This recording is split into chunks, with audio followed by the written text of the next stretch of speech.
آپ دیکھیں دین اسلام کے جو قوانین ہیں، جو بھی اس نے حکم دیا ہے، جو بھی اس کی تعلیمات ہیں، ہر تعلیم میں ہر انسان کا فائدہ ہے۔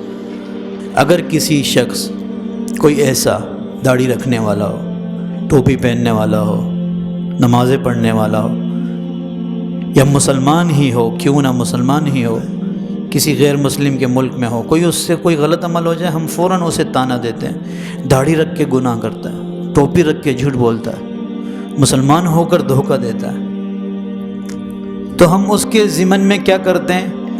دین اور اسلام سے نفرت کرنا شروع کر دیتے ہیں، حالانکہ یہ بہت غلط ہے۔ دین اسلام کے جو بتائے ہوئے اعمال ہیں، جو قوانین ہیں، اس سے کوئی بھی ہٹے گا پھرے گا، یا دین کا قصور نہیں ہے۔ اسلام کا کیا قصور ہے اس میں؟ دین اسلام کا قصور نہیں ہے اس میں قصور اس شخص کا ہے جو غلط راستے کی طرف چل گیا، باوجود ہے کہ ایمان والا ہے، باوجود ہے کہ داڑھی رکھی ہے، ایک نیک عمل تو کیا ہے، سنت پوری کی ہے، پر گناہ کر رہا ہے، یہ اس کا عمل ہے۔ کسی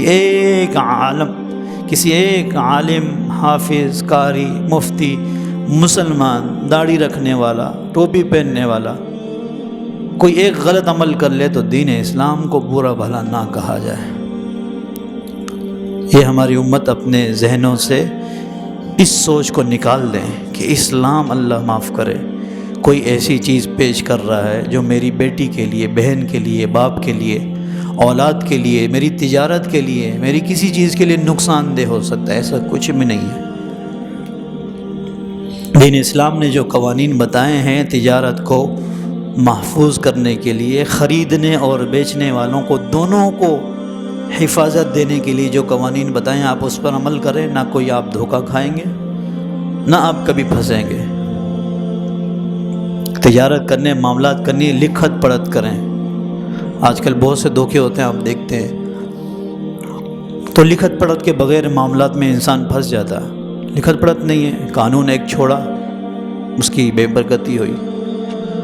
تو اس طرح دین اسلام نے جو قوانین بتائے ہیں، آپ اس پر چلیں اور کہیں میں اندھیرے میں جا رہا ہوں، ایسا نہیں ہو سکتا۔ الدین النصیحہ، دین تو چمکتا ہوا چراغ ہے، ایک بھلائی ہے، روشنی ہے، جو تمہیں اندھیروں سے نکالتا ہے، نفرتوں سے نکالتا ہے۔ ایسا ہے دین اسلام۔